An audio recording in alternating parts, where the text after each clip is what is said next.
All right. Ready? So this is the general overview of the Phoenix walk-behind scrubber cylindrical scrubbing method. This is your clean water tank, the gray tank where solution and chemical goes into. The water feeds down through our cylindrical scrub head. The scrub head has two brushes that are kind of rotating. It sweeps and scrubs debris into our debris tray. The water then drains out of the debris tray, travels back to our squeegee. The squeegee drags along the floor, recovers the water into our recovery tank. The recovery tank is where all the dirty water is accumulated in this orange tank.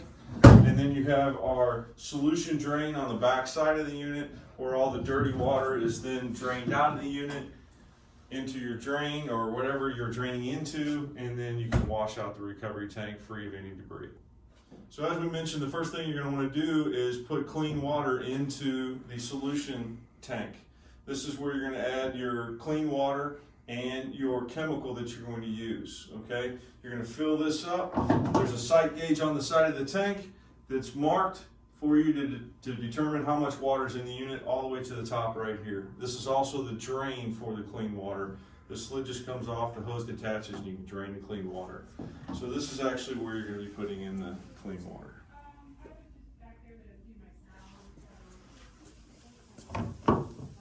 Now we're going to talk about the scrub head of the walk-behind scrubber. This is what's doing all of the scrubbing and sweeping of the unit. You have two cylindrical style brushes.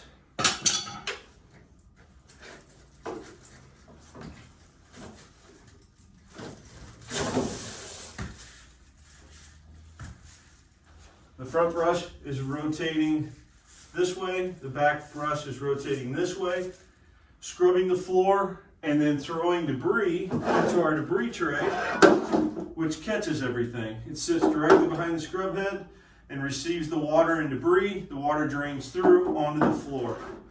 This tray slides back in behind the scrub head like so.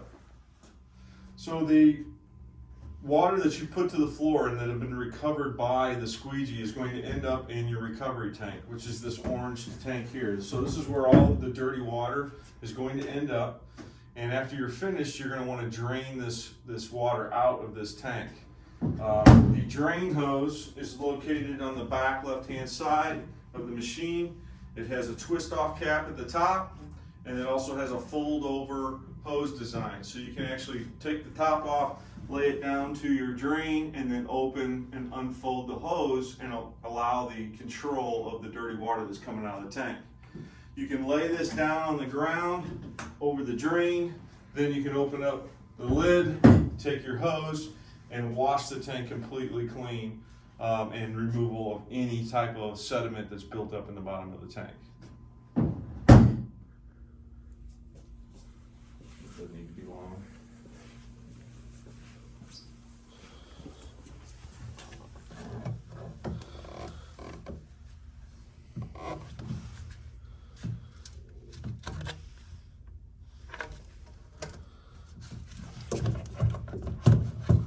Now we're going to talk about the operator control panel and turning the functions on and off.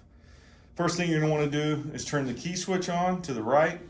That will light up your display. Your display is going to tell you how many hours are on the machine, the battery level of charge, okay? Your controls are going to be adding water, plus or minus, and then turning the water on and off. Everything else is a manual control. Okay.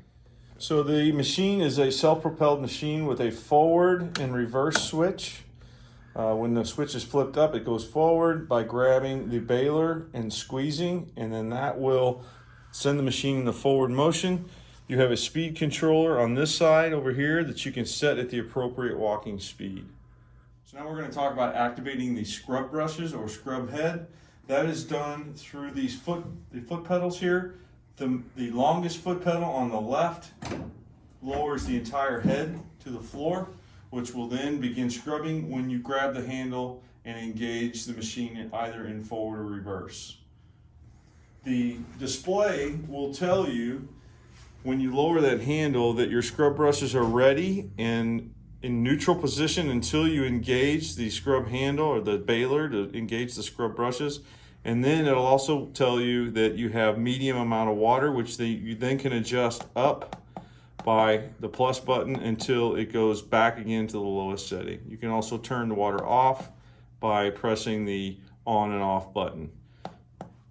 When you're finished vacuuming the floor, you simply raise the squeegee back into the captured position or the up position. The squeegee on your LCD is going to start to flash, and it's timing out, allowing all the water to get off the floor, up the recovery tube, and into the recovery tank. Put the machine on charge. This is your charger right here. Just plug it in a 110 outlet. So what you're going to do after you've completed the use of the unit is you need to do a few things to take care of it.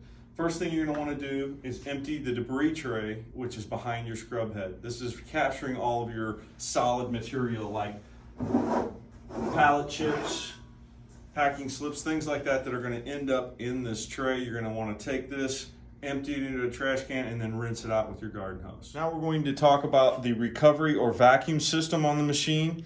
When you're ready to pick up the water, you just lower this handle to the floor. The squeegee symbol is going to come on the LCD display. Make sure it's captured completely behind the scrub head.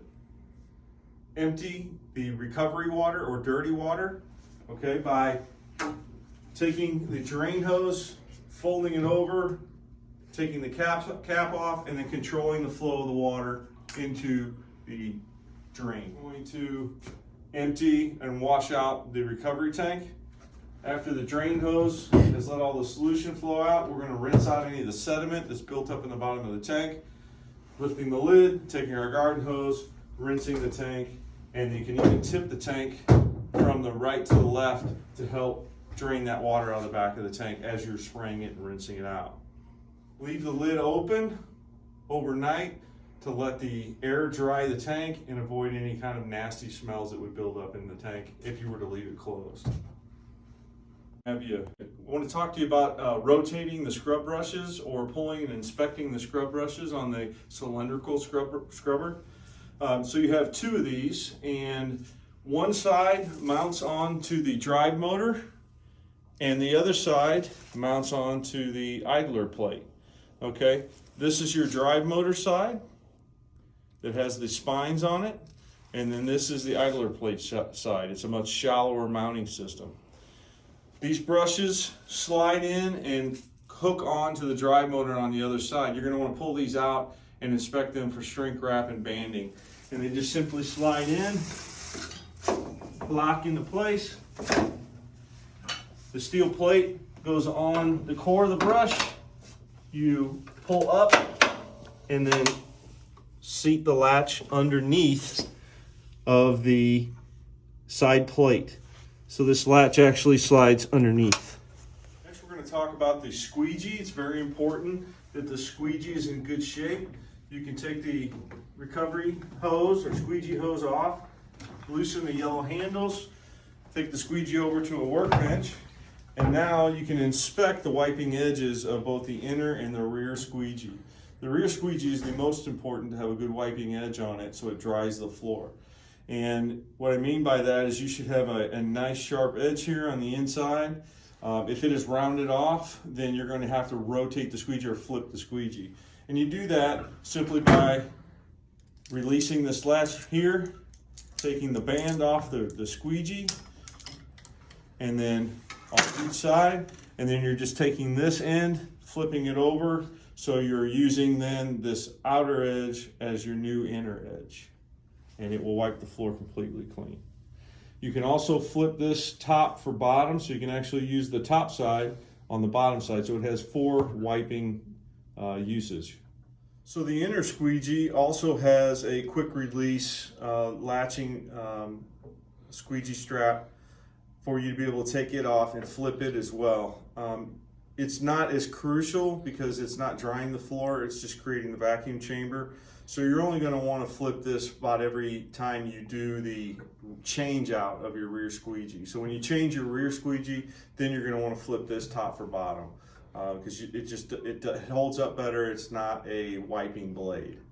As you can see, we have our squeegee off of our machine, and I wanted to point out the recovery hose. So this hose here goes from your squeegee up to your recovery tank.